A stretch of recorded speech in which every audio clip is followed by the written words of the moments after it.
હમણાં લગભગ 1 અઠવાડિયા પહેલા એક ભાઈ સાથે મારે વાત થતી હતી. એ ભાઈ શિક્ષક છે. એમણે મને એવું કહ્યું કે સાહેબ, મારો ભાણેજ લગભગ 11 વર્ષની ઉંમરનો છે અને 11 વર્ષની ઉંમરનો મારો આ ભાણેજ એને કાંઈ પણ પ્રશ્ન હોય, કાંઈ પણ સમજવું હોય તો મને ફોન કરે અને મારી હારે વાત કરે.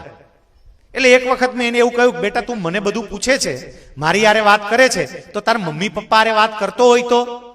અને એ વખતે છોકરાએ સ્પષ્ટતા કરી કે મામા, મને કાંઈ પણ હોય તો હું મમ્મી પપ્પાને જ કહેતો, પણ કાંઈ પણ કહું એટલે પપ્પા સીધું જ ચાલુ કરે, ડોબા આટલામાં ખબર નથી પડતી? સતત મને ઉતારી પાડે. મને એવું લાગતું હતું કે પપ્પા અને મમ્મી સતત મારું અપમાન કરે છે, મારાથી અપમાન સહન નહોતું થતું, એટલે પછી મેં એ બંધ કરી દીધું છે. હું એમને કંઈ પૂછતો નથી. મને એવું લાગે ત્યારે હું તમને ફોન કરીને પૂછું છું. સમજી રાખજો, આ કોઈ સામાન્ય બાબત નથી. વાત વાતમાં દીકરાને કે દીકરીને ઉતારી પાડો ને, દીકરો કે દીકરી તમારી પાસે વાત રજૂ કરતા બંધ થઈ જશે. આપણને એવું થાય કે દીકરો કે દીકરી શાંત થઈ ગયા. શાંત નથી થતા. એની હૃદયની વાતો હૃદયમાં દબાવી દે છે, જે તમારી અને એના વચ્ચે બહુ મોટી દિવાલ ઊભી કરે છે. અને એટલે આ સંતાનોની સરખામણી ક્યારેય બીજા જોડે નહીં કરતા. આપણે સતત બીજા સાથેની સરખામણી કરીએ રાખીએ. રિઝલ્ટ આવે, બોલો રિઝલ્ટ લઈને પપ્પા પપ્પા પપ્પા જો મારું રિઝલ્ટ બતાવે. 80% માર્ક લાવ્યો હોય, પેલા માર્ક જુએ, ઓ કેટલા 80% આવ્યા, પછી તરત કે 80 લાવ્યો એમ ને. આપણે જો આ ચંદુ કાકાનો હરેશ 92% આવ્યા, અને આપણે વિજયા માસીની શીતલ જો 91% લાવી. હારે જ ભણો છો ને બધા, એને 92 91, તારે 80. સમજી રાખજો, અહીંથી તમારા સંતાનની પ્રગતિ નહીં, પીછેહટ શરૂ થશે. જેટલા માર્ક આવ્યા, જે કંઈ પણ આવે એ બધું સ્વીકારતા જાઓ. એની સરખામણી બીજા જોડે કરશો તો એ આગળ વધવાને બદલે પાછો પડશે. અને અજાણતા મા બાપ તરીકે આપણે આ ભૂલ કરી બેસીએ છીએ. એક સરસ મજાનું ઉદાહરણ છે. એક બાળક એના પિતા સાથે બહાર ફરવા માટે ગયો. એના પિતા ગાડી ચલાવતા હતા, પેલો બાળક બાજુમાં બેઠો હતો. લગભગ 80-90 ની સ્પીડથી ગાડી ચાલતી હશે. થોડી વાર થઈને એક હોન્ડા સિટી આવી. હોન્ડા સિટી, અને હોન્ડા સિટી આવી, આમની જે ગાડી હતી એને ઓવરટેક કરીને આગળ નીકળી ગઈ. એટલે છોકરાએ તરત કહ્યું કે પપ્પા પપ્પા જો ગાડી ગઈ પપ્પા. એના પપ્પા કે બેટા જાય, એ તો જાય. એ કે પપ્પા આપણને ઓવરટેક કરીને વહી ગઈ, હાલો ને પપ્પા આપણે એની આગળ નીકળી જાય. એટલે એ વખતે સમજાવ્યું, બેટા જે ગાડી આપણને ઓવરટેક કરીને ગઈ ને બેટા, એ ગાડી હોન્ડા સિટી હતી. બેટા આપણી પાસે સામાન્ય ગાડી છે, આપણી પાસે સેન્ટ્રો કાર છે. સેન્ટ્રો એટલે આપણા એન્જિનની ક્ષમતા છે ને એ ઓછી કહેવાય, અને પેલાના એન્જિનની ક્ષમતા બેટા વધારે કહેવાય. એટલે ઓવરટેક કરીને જાય. પેલો છોકરો કે પપ્પા આપણે થોડુંક વધારે લીવર દાબીને એની આગળ નીકળી જઈએ તો? એ કે ના બેટા એવું ના કરાય, આપણે એની આગળ નીકળવાનો પ્રયત્ન કરીએ ને, આગળ ના નીકળી શકીએ, આપણી ગાડી તૂટી જાય. છોકરો શાંતિથી બેસી રહ્યો. થોડી વાર થઈ, એક ઓડી કાર આવી. ઓડી 4 બંગડી વાળી, વીરા વિરલને પરણાવવા જતી હશે. તે ઓવરટેક કરીને એ નીકળી ગઈ. છોકરો કે પપ્પા બીજીએ ગઈ. એને પપ્પા કે હજી ત્રીજીએ જશે. બોલ કેવું તાર કઈ? એ કે પપ્પા હાલો ને આગળ લઈ લઈએ. ફરી પાછું સમજાવ્યું, બેટા આ જેટલી ગાડી ઓવરટેક કરીને જાય છે ને એની એન્જિનની કેપેસિટી એવી છે, એટલે ઓવરટેક કરીને જાય. બેટા બેટા આપણે એને ઓવરટેક કરવાનું ન હોય, આપણી જેટલી કેપેસિટી હોય ને એ પ્રમાણે ચલાય.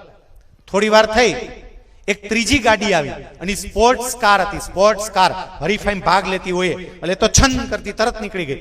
છોકરો કે પપ્પા હવે સ્વીકારી લો, તમને ગાડી ચલાવતા આવડતું જ નથી. પપ્પા સ્વીકારી લો, આવડતું જ નથી.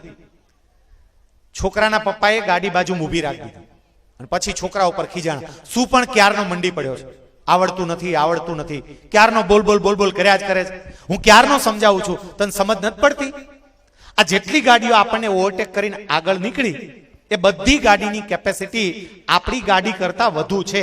એટલે આપણને ઓવરટેક કરીને આગળ નીકળે, અને જેટલી આગળ નીકળી એ તને બધી દેખાણી. પણ આપણે ઘણી બધી ગાડીની આગળ નીકળી ગયા, એ તને ના દેખાણી? આપણે એક અલ્ટો હતી એને પાછળ રાખીને આગળ નીકળી ગયા. એક ટાટા નેનો હતી બદુડી, હજી પાછળ છે. આપણે ઘણી ગાડીની આગળ નીકળ્યા, તને એ કઈ ના દેખાણી. આપણને જે આગળ, આપણી આગળ જે જતી રહી, આપણને ઓવરટેક કરીને આગળ ગઈ, એ બધી તને દેખાણી. એ વખતે પેલો છોકરો હળવેકથી એના પપ્પાનો હાથ પકડીને એવું કહે છે કે મારા વાલા વાલા પપ્પા, પપ્પા તમે કેટલું સમજો છો તો જરાક એ સમજો ને કે મારા કરતા વધારે ટકા લાવે એવા જ તમને કેમ દેખાય છે, મારા કરતા ઓછા ટકા લાવનારાય છે, કોક દી કહેતો જુઓ. મા બાપ તરીકે માત્ર અને માત્ર ટકાવારીના આધારે તમારા બાળકોનું મૂલ્યાંકન નહીં કરતા. માત્ર ટકાવારીના આધારે નહીં. બરોબર છે, ટકા જરૂરી છે, પણ ટકા જ સર્વસ્વ નથી. આ મા બાપ તરીકે સમજજો. કારણ કે ગામડામાં એક જ વાત કે ટકા ટકા ટકા ટકા, કેટલા ટકા, હવે જેટલા આવે એટલે એનો વિકાસ કેટલો થયો એ અગત્યનું છે. જે બાળક તમારી સામે બોલી ન શકતું એ બાળક અહીંયા મંચ ઉપર નાચતું થયું, આ એનો વિકાસ છે. એટલું જોઈને રાજી થાવ. જે બાળક કશું ના કરી શકતું એ બાળક ધીમે ધીમે ધીમે ધીમે આગળ વધવા માંડ્યું, એને પ્રોત્સાહન આપતા જાઓ તો એ બાળક આગળ વધશે. બીજા કોઈ જોડે સરખામણી ના કરાય. આપણું બાળક 50% લાવતું હોય તો એના 50% એને મુબારક. એ 50 માંથી 52 લાવે ને તે દી એને શાબાશી આપવાની. શાબાશ બેટા, તારે 2% વધ્યા, વેરી ગુડ બેટા, હજી પ્રયત્ન કર, હજી 2% વધશે. પણ એ 50 ના 52 લાવે ત્યારે 70 લાવનારાને બતાવવાનું નહીં કે જો આ 70 લાવ્યો અને તારે 52 જ આવ્યા. હું જે કહેવા માંગુ છું એ તમે ખૂબ સારી રીતે સમજી શકો છો કે આપણા બાળકોની સરખામણી બીજા કોઈ જોડે ના કરાય. ભગવાન છે ને એને આ સૃષ્ટિ બનાવી અને જેટલા જીવોને એમણે આ સૃષ્ટિમાં મોકલ્યા છે, એક પણ જીવ નકામો નથી. આ સમજી રાખજો. આપણી ઘરે આવેલું એ બાળક નકામું નથી, અને નકામું હોય ને તો ભગવાન મોકલે જ નહીં. એટલે મહેરબાની કરીને નકામું ના આન તેન એવું જ કહેવાનું બંધ જ કરી દેજો. એટલે મારો પહેલો સંદેશો તમને એ હતો કે તમારા સંતાનોની ક્ષમતાને ક્યારેય ઓછી નહીં આંકતા. આ જ સંતાનો ભવિષ્યમાં અદ્ભુત કામ કરનારા હોય છે. જુનાગઢની અંદર મારે એક સંસ્થાની વિઝિટે જવાનું થયું. મંગલ મૂર્તિ કરીને વાડલા ફાટક પાસે એક સંસ્થા છે. હું આખો દિવસ ત્યાં રહ્યો. એક છોકરી મને મળી. પેલા તમને એ કહું, આ સંસ્થા મંદબુદ્ધિના બાળકો માટેની સંસ્થા છે. એટલે જેને આપણે કહીએ કે જેની બુદ્ધિનો વિકાસ નથી થયો, જેના મગજનો વિકાસ નથી થયો, એવા બાળકો માટેની આ સંસ્થા છે. અને ત્યાં હું એક છોકરીને મળ્યો. એ છોકરીનું નામ છે કિંજલ ઝાલા. આ કિંજલ ઝાલા જન્મી અને થોડા જ સમયમાં એના મમ્મી પપ્પાને ખબર પડી કે આ છોકરી મંદ બુદ્ધિની છે, આને કંઈ સમજાતું નથી. છોકરી ચંચળ બહુ. 2 કે 3 મિનિટ પણ એ શાંતિથી બેસી શકે નહીં. સતત પોતાની જગ્યાએ ઊભી થઈ આંટા માર્યા કરે, કઈ વસ્તુઓ તોડી ફોડી નાખે, શાંતિથી બેસે જ નહીં. બાળકોનો એ સ્વભાવ હોય, એ શાંતિથી બેસે જ નહીં, બોલાબોલી કર્યા કરે, બધું તોડી નાખે, ફોડી નાખે. એના મમ્મી પપ્પા આ છોકરીથી એટલા કંટાળ્યા કે એક ક્ષણે એ લોકો એવો નિર્ણય કર્યો કે આ છોકરીને આપણે ખતમ કરી દઈએ અને આપણે બંને પણ ખતમ થઈ જઈએ. આવો એ લોકોએ નિર્ણય કર્યો. પણ પછી એમને આ સંસ્થા વિશે વાત સાંભળી, થોડી પોતાની પોઝિટિવિટી, નહીં નહીં નહીં નહીં આપણે કંઈક પ્રયત્ન કરીએ. એ છોકરીને ધીરજ રાખીને પ્રેમ, પ્રેરણા અને પ્રોત્સાહન એના મમ્મી પપ્પા આપતા રહ્યા.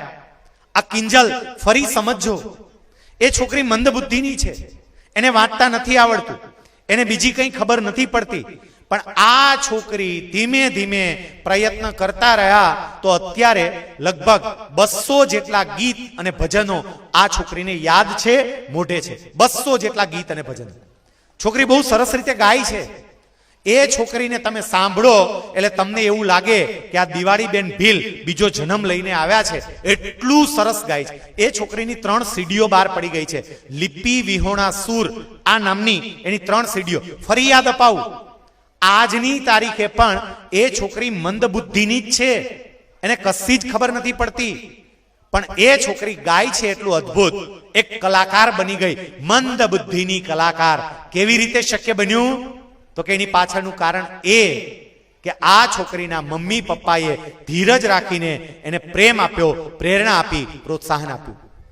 મારે દરેક માતા પિતાને હાથ જોડીને વિનંતી કરવી છે કે તમારા ઘરમાં રહેલા આ બાળકને તમારા પ્રેમની, તમારા પ્રોત્સાહનની બહુ જરૂર છે.